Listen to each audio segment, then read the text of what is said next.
राम भरोसे राम बल राम नाम विश्वास, सुमिरत शुभ मंगल कुशल मांगत तुलसीदास। भाई जिन्हें नाम पर विश्वास है, जिन्हें राम पर भरोसा है, जिन्हें परमात्मा पर अपने गुरु पर भरोसा है, भाई उनकी तो कुशलता ही कुशलता है। उनके घर में हर तरह की खुशियां बरसती रहती हैं। लेकिन इसके लिए उन्हें करना क्या होता है? एक तो विश्वास और दूसरी भक्ति। अब भक्ति करनी कैसे है, आज मैं आपको वो तरीका समझाता हूं। तो सबसे पहला तरीका है कि अपनी इंद्रियों को नीचे की बजाय ऊपर चढ़ाने की कोशिश करो, ये विधि सीखो। फिर दूसरी बात, मन को संसार की चिंताओं की बजाय भाई परमात्मा चिंतन में लगाओ और संसार में उसे भ्रमण करने की बजाय गगन मंडलों की सैर करना सिखाओ। अब जो हमारी आत्मा है उसकी दो शक्तियां हैं, सुरत और निरत। इन दोनों को जागृत करो, ऐसी भक्ति करो जिससे कि सुरत शब्द धुन सुन सके और निरत अंदर जाके शब्द का जो स्वरूप है उसे देख सके। और हमारा जो सहस्रदल कवल है, इस जगह यहाँ पर इस जगह भजन सुमिरन का आसन लगाओ, यानी अपनी बैठक यहाँ पर जमाओ। अब इस सहस्रदल कवल से मन और आत्मा को शून्य समाधि में उतारो।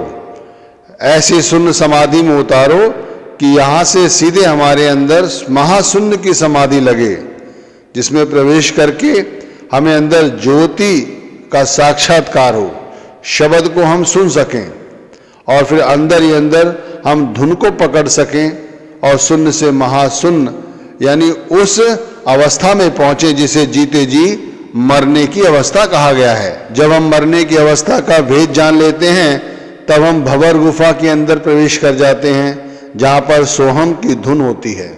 उस धुन का साक्षात्कार बड़े ही ऊंचे भाग्य वालों को होता है। अब इसके अंदर क्या सुनाई देता है, क्या दिखाई देता है, फिर ये कहाँ से आती है, हमें कहाँ तक ले जाती है, आज इन सभी बातों पर हम चर्चा करने जा रहे हैं। मतलब कहने का ये है कि भाई यदि ये कर लिया ना तो घर में खुशियां ही बरसेंगी, कोई दुख नहीं रहेगा, कोई गरीबी नहीं रहेगी और संसार में रहते हुए संसार की माया से अलग थलग अपनी भजन बंदगी होती रहेगी। तो शुरुआत कहाँ से हमने आपको समझाई कि सबसे पहले इंद्रियों को नीचे की बजाय ऊपर की ओर चढ़ाओ। देखो हर बात को बड़े तरीके से समझाऊंगा, समझने की कोशिश करें। हम हमेशा भक्ति कर रहे हैं लेकिन हमारा काम नहीं बन रहा है, तो इसका मतलब है कि कहीं ना कहीं हमारी भक्ति में कोई अड़चन है या हम सही तरह से नहीं कर रहे हैं। अब जैसे नाम भक्ति को ही लो, हम नाम जपते हैं लेकिन हमारा जो मन है, हमारी जो इंद्रियां हैं वो नीचे 9 द्वारों में ही पड़ी रहती हैं। तो जैसे समझा रहा हूं कि इंद्रियों को नीचे की बजाय ऊपर चढ़ाओ। अब इसी बात को स्वामी जी महाराज ने कैसे कहा है, वो कहते इंद्री उलट लाओ अब तन में, मन को खींच चढ़ाओ गगन में। हम जब भक्ति करने बैठें, सुमिरन करने बैठें, तो हमें कोशिश करनी चाहिए जो हमारी इंद्रियां हैं, 5 ज्ञान इंद्रिया और 5 कर्म इंद्रिया, तो इन्हें ऊपर की ओर ले चलें। अभी क्या होता है कि हमारी ये इंद्रियां 9 द्वारों में ही पड़ी रहती हैं और हम संसार का हिस्सा बने रहते हैं। इसीलिए मन संसार की चिंताओं में ही उलझा रहता है। एक चिंता पूरी होती है फिर दूसरी लग जाती है, दूसरा काम बनता है फिर तीसरी, यही तो होता है हमारे साथ। तो इसके लिए कैसे हम भक्ति करें, तो इंद्रियों को ऊपर चढ़ाना है। तो अब उन्हें चढ़ाने का क्या तरीका है, अब वो समझो। तो भाई सबसे पहले सत्संग के साथ जोड़ो। कहते हैं ना, बिन सत्संग न हर कथा, ते बिन मोह न भाग, मोह गए बिन राम पद होए न दृढ़ अनुराग। जो हमारा अनुराग है संसार के साथ है, वो राम पद यानी नाम पद के साथ यानी गुरु के साथ होना चाहिए। इसके लिए हमें सत्संग को बहुत तसल्ली के साथ सुनना चाहिए कि क्या समझाया जा रहा है। वहाँ पर हरि जो कथा यानी नाम की कथा जो सुनाई जाती है उसे पूर्ण भक्ति भाव के साथ सुने और फिर यही भक्ति भाव देखकर गुरु हमें नाम दान देते हैं।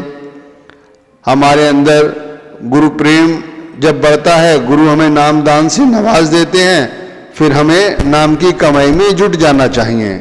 और वो नाम की कमाई के लिए सुबह उठो, रात्रि के तीसरे पहर उठो। देखो, कहते हैं बहुत मुश्किल है उठ पाना, लेकिन जिन्हें गुरु प्रेम है, जिन्हें अपने अंदर जाकर उस ईश्वर से मिलने की चाह है, वो ये सब कर लेते हैं। फिर भी भाई कोई मनाही नहीं है कि चलो 3 बजे नहीं उठ सकते तो, लेकिन सुबह सूर्य निकलने से पहले कोशिश करो कि उठ जाओ और एक आसन पर बैठो और बैठकर चौखड़ी लगाओ, आंखों को सामान्य तौर पर बंद करो, फिर श्वासों पर ध्यान लगाकर थोड़ी देर उस गुरु का ध्यान करो जिन्होंने आपको नाम दान दिया है। तो भाई गुरु से लगन लगाओ, गुरु से प्रीति बढ़ाओ, क्योंकि बगैर लगन लगे, बगैर प्रीति बढ़े हमारे काम नहीं बनने वाले। तो कहा भी है ना, चेताया भी है, गुरु से लगन कठिन है भाई, लगन लगे बिन काज न सर है, जीव प्रलय हो जाई, गुरु से लगन कठिन है भाई। तो हमें गुरु से लगन लगानी है, यानी कि गुरु प्रेम के साथ गुरु को ध्यान में लाना है। जब गुरु का ध्यान आंखों में आ जाए, बंद आंखों से गुरु का स्वरूप हमें साफ साफ नजर आने लगे, तब भाई जो गुरु ने हमें दिया है नाम दान, उसे धीरे धीरे बड़े प्रेम प्यार के साथ जपो। कहा है ना, गुरु ने मोहि दीनी अजब जड़ी, सो जड़ी मोहि प्यारी लगत है अमृत रसन भरी। भाई जब इस नाम को जपोगे तो इसके अंदर जो अमृत है, जो बरस रहा है, वो अमृत जब हम पीते हैं और वो जब हमारे अंदर जाता है, तब हमें वो अनुभव होते हैं जो बड़े बड़े संतों महात्माओं को होते हैं। जब वो बहुत बड़ी तपस्या करते हैं, जंगलों पहाड़ों में इधर उधर जाकर पता नहीं कितनी भक्ति करते हैं, तब हमें घर बैठे गुरु ने ऐसा ज्ञान दिया कि भाई बस नाम जपे जाओ। अजब जड़ी, ये अजब जड़ी है, सारे मनोरथ पूरे करने वाली है। ये घर परिवार स्वार्थ परमार्थ सब कुछ बना देता है, केवल नाम का सुमिरन, नाम का सुमिरन और कुछ नहीं। तो यहां से जब हम नाम जपते हैं तब हमारी इंद्रियां नीचे की बजाय ऊपर चढ़ती हैं, और जब ये ऊपर चढ़ती हैं तब मन 9 द्वारों से खाली हो जाता है और ऊपर गुरु के स्वरूप पर टिकता है। जब गुरु के स्वरूप पर टिकता है तब मन संसार की चिंताओं को छोड़ देता है। अब मन संसार की चिंताओं को छोड़ता है तो सुरत कहाँ चढ़ती है? सुरत हमारे सहजल कमल पर आकर टिक जाती है।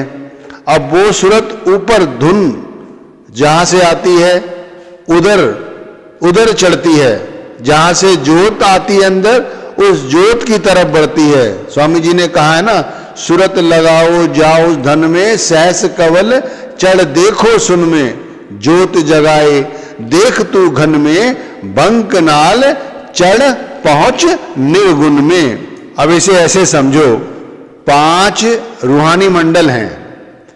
सहस्रदल कवल पहले रूहानी मंडल का नाम है, दूसरे मंडल को त्रिकुटी कहते हैं, तीसरे को दशम द्वार, चौथे को भंवर गुफा और 5वें को सचखंड। तो जब हमारी सुरत, हमारा ख्याल सहस्रदल कवल पर आकर ठहर जाता है और यहाँ पर वो नाम जपता है, गुरु के स्वरूप के साथ जुड़ जाता है, तब हमारी जो रूह है वो इन 5 रूहानी मंडलों पर चढ़नी चाहिए, जो हमने आपको 5 रूहानी मंडल बताए।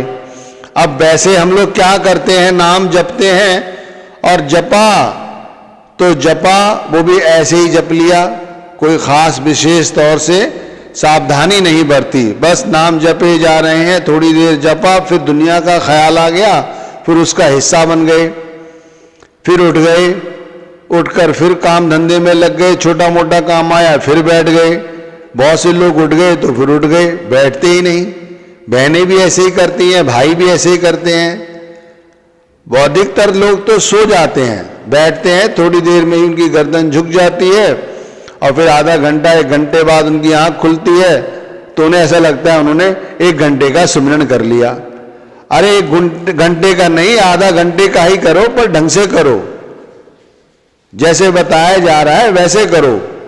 एक तरफ हम रूहानी मंडलों की सैर करना चाहते हैं और दूसरे सुमिरन करते हुए संसार की चिंताओं में ही लगे हुए हैं और संसार की सैर कर रहे हैं। तो गगन मंडल की सैर करने के लिए तो जैसे समझाया गया है वो समझो।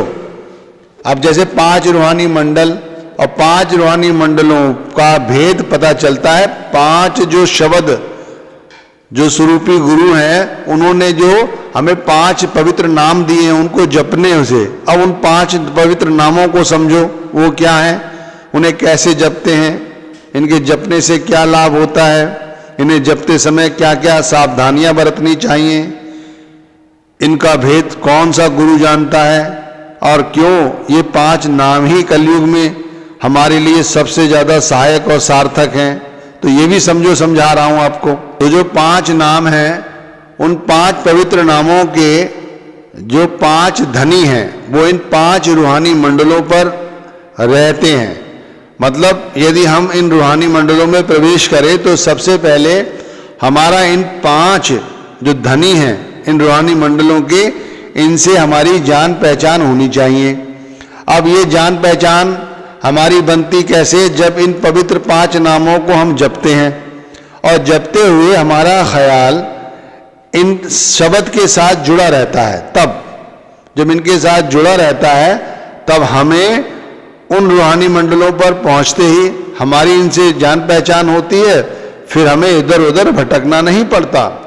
जैसे आपने अनुभव किया होगा कि कभी हम भजन में बैठे होते हैं तो भजन में हमें यकायक कोई प्रकाश की किरण दिखाई दी, तो बहुत से लोग क्या करते हैं, उस प्रकाश का पीछा करने की बजाय आंखें खोल देते हैं या मन ही मन विचार करने लग जाते हैं कि ये तो किरण ऐसी है, ये किरण वैसी है। नहीं, ये किरण कैसी है इसकी अनुभूति जो सही तरह से सुमिरन भजन कर रहा है उसे है। क्योंकि जब उसे पता है कि अगर बादलों की गड़गड़ाहट या गर्जना उसे सुनाई दे रही है तो ये तो तीसरे रूहानी मंडल पे होती है। वो जानता है कि दूसरे रूहानी मंडल का धनी कौन है, वो तुरंत उसका साथ देता है, उसे नीचे गिरने से बचाता है, उसे और आगे ले जाता है, तो हमारी भक्ति और आगे बढ़ती है। तो ये जो 5 पवित्र नाम है, सबसे पहले, अब इन नामों को तो मैं देखो खोल के नहीं बता सकता, लेकिन आप ये समझो इन 5 नामों को जपते हुए हम 5 रूहानी मंडलों पर पहुंच जाते हैं और उन 5 रूहानी मंडलों के जो धनी हैं वो इन 5 पवित्र नामों के ही धनी हैं। और उन 5 पवित्र नामों को जपते हुए जब हमारा अभ्यास बन जाता है, हम हृदय द्वारा भी नाम ना जपें तब भी वो नाम हमारे अंदर चलता रहता है। इस तरह हमें अनुभूति हो जाती है कि हम किस समय किस रूहानी मंडल पर हैं। अब रूहानी मंडल के जो धनी हैं उनके साथ जान पहचान होने का मतलब है कि हमने अब गगन मंडल पर चढ़ना सीख लिया है, वहां की हम सैर करने लगे हैं। देखो यही तो गगन मंडल है जो समझाया जा रहा है। और क्या है, विनती जो की गई है कि आत्मा की जो शक्तियां हैं सुरत और निरत, जब वो सुषुम्ना नाड़ी में आके शब्द को पकड़ती हैं, यानी गुरु का जो स्वरूप है या गुरु का रूप है या गुरु का जो शब्द है या जो परमात्मा है उसके साथ जुड़ती हैं, तब ये दोनों शक्तियां गगन मंडल की सैर करती हैं। और जब ये सैर करती हैं तब ये निरत अंदर शब्द के प्रकाश को देखती है और अंदर सुरत शब्द धुन को सुनती है। अब जैसे पहले विनती की गई कि हमें आसन लगाना है सहस्दल कवल पर, यानी इस आज्ञा चक्र पर। देखो एक आसन हमने अपने घर में लगाया हुआ है जिस पर हम बैठे हुए हैं, लेकिन उसके बाद जो असल आसन है जहां पर परमात्मा का ध्यान होना चाहिए, वहां संसार का आसन लगा हुआ है, तो वहां पर गुरु का आसन लगना है। तो गुरु को सिर पर राखिए चलिए आज्ञा माहे, कह कबीरता दास को 3 लोक डर नाहि।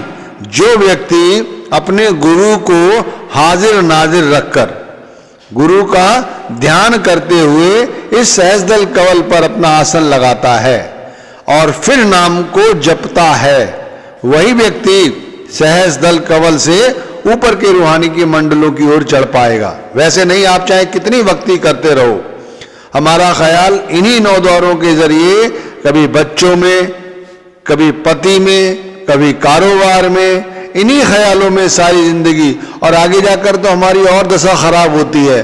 भाई शरीर को रोग लग जाते हैं, सारी अकड़ ढीली हो जाती है, उसके बाद भी मन सुमिरन कहाँ करता है। जब समय रहते हमने गुरु का ध्यान नहीं किया, सही जगह आसन नहीं लगाया, तो अब आसन कैसे लगेगा। तो आसन सहस्त्रदल कमल पे लगना है, यानी अपने आप को पूरी तरह से गुरु को सपुर्द करके, नाम से बड़ा कोई नहीं है, बस यही विचार करते हुए बड़े प्रेम प्यार के साथ नाम जपो, सुमिरन करो। बहुत बड़ी बात समझा रहा हूं, विश्वास होना चाहिए, विश्वास होना चाहिए कि देखो जो हम नाम जप रहे हैं, नाम जपते जपते परमात्मा गुरु हम पर ऐसी कृपा करेगा कि मन अपने आप इन संसार की आसक्तियों से ऊपर उठेगा। राम नाम के लेते ही पातक झरे अनेक, रे नर हर के नाम की राखो मन में टेक। विश्वास रहना चाहिए नाम पर, नाम पर विश्वास रखोगे, नाम जपोगे, तो जो हमारे अंदर ख्याल संसार के आ रहे हैं भाई अपने आप झड़ जाएंगे। जैसे अनेक पत्ते झड़ जाते हैं ना, इसी तरह हमारे अंदर से विषय विकार जो हमें सोते जागते ये घर का ख्याल रहता है, परिवार का ख्याल रहता है, शरीर की चिंता लगी रहती है, बच्चों की चिंता लगी रहती है, ये सब अपने आप दूर हो जाते हैं भाई। तो यहाँ आसन लगाकर हमें हर समय नाम जपना है। देखो एक आसन हमने सुबह लगाया घर में, कई लोग दोपहर में आसन लगाकर नाम जपते हैं, भाई बहुत सारे लोग ऐसे हैं जो रात्रि में भी आसन लगा के नाम जपते हैं। लेकिन हमारा आसन ऐसा होना चाहिए सहस्त्रदल कमल पर कि भाई हर वक्त नाम जप चलता रहे। सोवत जागत हर भजो, हर हृदय न विसार, डोरी गए हर नाम की, दया न टूटे तार। जो दया भाई जी है ना, वो अपना रियलाइजेशन हमारे सामने रखती हैं। वो कहती हैं कि उन्होंने इस तरह हरि नाम को भजा, जपा कि एक दफा भी उनके मन से गुरु नाम का जो जाप है वो दूर नहीं हुआ। इसी तरह हमें भी सोते जागते हर समय ये अभ्यास करना है कि हमारी जो इंद्रियां हैं नीचे ना गिरे, सहस्त्रदल कमल पर ही टिके और यहाँ पर उन 5 पवित्र नामों को जपती रहें, और ना भी जपें तब भी गुरु का ख्याल बना रहे। गुरु का ख्याल बने रहने से ही हमारा सुमिरन चलता रहता है। आप समझिए ये प्रेम है, इस प्रेम में बहुत कुछ अपने आप मिल जाता है। तो जब ऐसा अभ्यास बन जाता है, ऐसी बैठक बन जाती है, तब हमारा ख्याल नीचे की बजाय ऊपर की ओर चढ़ता है। अब एकांत में जब हम सतगुरु का स्वरूप ध्यान करते हुए नाम जपते हैं और अभ्यास करते हैं, तो हमारा मन धीरे धीरे शांत हो जाता है और हमारा ख्याल सहस्त्रदल कमल से ऊपर गगन की ओर चढ़ता है। जब वो गगन मंडल की ओर चढ़ता है और गगन मंडल पर चढ़ते हुए जब वो तरह तरह के नाद और तरह तरह के प्रकाश को देखता है, उन्हें निहारता है, तब हमारी जो सूरत है और जो निरत है और जो इसका मूल है आत्मा, वो सत्यलोक यानी सचखंड तक पहुंच जाती है। और ये अवस्था भजन में, सुमिरन में हमें इसकी अनुभूति होती है जब हम सच्ची तरह से नाम की भजन बंदगी करते हैं। कहा है ना स्वामी जी ने, अंतर्मुख बैठे एकांत, अभ्यास करे पावे मन शांत। 2 दल उलट गगन को धावे, मगन होए और नाद बजावे। ज्योत देख फिर देख सूर, चंद्र निहारे पावे नूर। सत्यलोक पहुंचे और बसे, सुन सुन धुन अब सूरत हंसे। इस तरह एकांत में बैठे, अभ्यास किया, मन शांत हुआ, दोनों दल गगन मंडल की ओर चढ़े। गगन मंडल पर चढ़कर उन्होंने नाद सुने, प्रकाश देखा, सूर्य और चंद्रमा को देखा, छत्र और नक्षत्र देखे और वहां सतलोक तक पहुंच गए जहां केवल परमात्मा रहता है और वहां जो परमात्मा के प्यारे हैं उन्हें ही वहां प्रवेश मिलता है। अब ये सब कैसे हुआ? सही तरह से आसन लगाने पर। मैंने कहा ना आपको, आसन ऐसे लगाओ कि हमारा ख्याल शून्य समाधि में उतरे।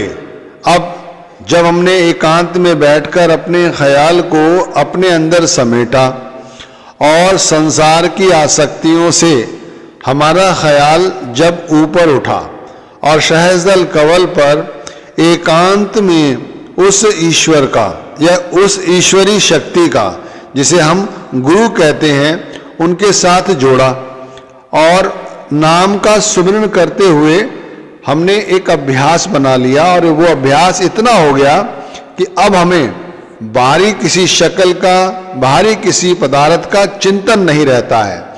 तब ये अवस्था शून्य की अवस्था कही जाती है। अब ये अवस्था यदि हम भजन के दरमियान इस्तेमाल करें तो ऐसे कह सकते हैं कि उस शून्य की अवस्था में हमें अपने अंदर कुछ नहीं दिखाई देता। हमने आंखें बंद की हुई हैं और भजन के आसन पर बैठे हुए हैं। भजन के आसन पर बैठने का मतलब है कि हमने अपने आप को पूरी तरह से गुरु के, परमात्मा के सपुर्द कर दिया है। हमारी अब कोई सोच नहीं है। हमने बाहरी तौर से अपने कानों में अंगूठे डाल लिए जिससे हमें बाहर का कुछ सुनाई ना दे, आंखें बंद कर ली और उसके ऊपर फिर उंगलियां रख ली जिससे पूर्ण रूप से हमें कुछ ना दिखाई दे, और फिर जो बाकी इंद्रियां के द्वार हैं उनको भी समेटा और अंदर बैठ गए देखने के लिए, सुनने के लिए, कुछ सुनाई दे, कुछ दिखाई दे। अब हम शून्य की समाधि में उतर चुके हैं। इस अवस्था में हमें अपने अंदर कुछ दिखाई देगा, कुछ सुनाई देगा, तो वो शब्द का अपना रूप है। अब ये शून्य समाधि महाशून्य की अवस्था तक पहुंच जाती है। जब हम अंदर शब्द धुन और शब्द के प्रकाश को देखने लगते हैं तब सबसे पहले हमारे नीचे जो पैरों के तलवे हैं वो शून्य हो जाते हैं, शिथिल हो जाते हैं। फिर हमारी पिंडलियां, पैर शून्य हो जाते हैं, फिर हमारे हाथ शून्य हो जाते हैं, फिर हमारा धड़ शून्य हो जाता है। ऐसी अवस्था हो जाती है कि हमारा सारा शरीर शून्य हो जाता है और यहां तक कि हमारी जो आत्मा है वो महाशून्य की अवस्था में पहुंच जाती है। तो जैसे शुरू में विनती की गई कि हमें शून्य समाधि में उतरकर भंवर गुफा के अंदर प्रवेश करना है। उस भंवर गुफा में प्रवेश कैसे मिलता है और भंवर गुफा है कैसी? तो भंवर गुफा हमारे अंदर ही है। भंवर गुफा में प्रवेश उसी जीवात्मा को मिलता है जो शब्द का रूप बन चुकी होती है, क्योंकि शब्द का रूप बन चुकी आत्मा शब्द ही हो जाती है, ये समझिए। क्योंकि भंवर गुफा का जो नाका है, जो द्वार है, वो बहुत क्षीण है। उसके अंदर केवल परमात्मा को ही प्रवेश मिलता है। सुरत यदि अकेली चाहे, आत्मा अकेली चाहे तो नहीं कर सकती, मन तो करता ही नहीं कर सकता। तो जब शब्द का रूप बन चुकी आत्मा शब्द का रूप हो जाती है और शब्द उस बंकनाल यानी कि भंवर गुफा में प्रवेश करता है तो आत्मा भी प्रवेश कर जाती है। फिर कहते हैं सोहम। आपने सुना होगा, बहुत से लोग सोहम का जाप भी करते हैं, लेकिन अवस्था यह है कि इस महाशून्य की समाधि में हमें भंवर गुफा में प्रवेश तो मिल जाता है, लेकिन उस भंवर गुफा में हमें क्या अनुभव होता है? अब बाहरी तौर से समझना चाहते हो तो समझा देता हूं, लेकिन खुद अनुभव करोगे तो ऐसा पाओगे कि जब हम भजन में उतर चुके हैं तो जैसे ही शब्द उसमें प्रवेश करता है तो वहां हमें अंधेरा और गुप्त अंधेरा नजर आता है। फिर कहीं हमें छोटी सी प्रकाश की किरण दिखाई देती है, लेकिन चूंकि वो शब्द जो है वो जानता है कि हमें कहाँ जाना है, तो वो उधर चलता है। और सुरत निरत यानी आत्मा इनका रूप ले चुकी है, तो वो भी साथ ही साथ चलती है। वो टेढ़ी मेढ़ी चलती हुई उस प्रकाश की किरण तक पहुंचती है। वहां पहुंचकर वो प्रकाश की किरण बढ़ जाती है। जैसे जैसे वो आगे जलती जाती है, प्रकाश की किरण और पीछे होती चली जाती है, लेकिन उसका रूप पहले से विस्तृत होता जाता है, वो और प्रकाशमय हो जाती है। इस तरह भंवर गुफा में फिर सोहम की धुन गूंजती है। वो सोहम की धुन, सो माने वो कुल मालिक। सो का मतलब होता है वो कुल मालिक और हम, यानी हमारी आत्मा। आप वैसे सोहम बोलो तो सो बोलोगे तो ऐसा अपना मुंह खोलोगे सो, और फिर जब हम अंदर, यानी कि वो और हम दोनों एक हो गए, ये सोहम हुआ। तो यहां पर सोहम की धुन उपजती है। अब इन नाम से ही पता चल रहा है, सोहम यानी कि शब्द का जब आत्मा रूप ले लेती है तब सोहम शब्द के साथ जुड़ जाती है सोहम, और उसमें कुछ भेद नहीं रहता। तब ये सोहम की धुन सुनती है। और ये भंवर गुफा का वो रूप है जब हमारा सारा शरीर सुन्न हो जाता है। इसी अवस्था से थोड़ी और मेहनत करो तो आगे पहुंच जाओगे 5वें रूहानी मंडल पे। तो कहने का मतलब है, इस पूरे सत्संग के अंदर एक बात समझाई जा रही है कि हमारे लिए सबसे जरूरी चीज है सुमिरन करना।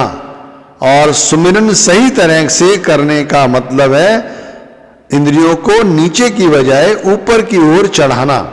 और ऊपर की ओर चढ़ाने के पहले हमें एक स्थान पर आसन लगाना है। वो आसन इस सहस्त्रदल कमल पर लगाया जाता है। उस आसन पर जब हमारा ख्याल रुक जाता है तभी वो ऊपर की ओर चढ़ता है। इस तरह हम नाम की भजन बंदगी करते हुए अपने अंदर शब्द धुन और शब्द के प्रकाश को सुन सकते हैं, शब्द के प्रकाश को देख सकते हैं। और घर परिवार में हमारे हर तरफ खुशियां ही खुशियां बरसती हैं। हमारे स्वार्थ भी बनते हैं, हमारे परमार्थ भी बनते हैं। तो भाई हमें रोज रोज भजन बंदगी करनी है।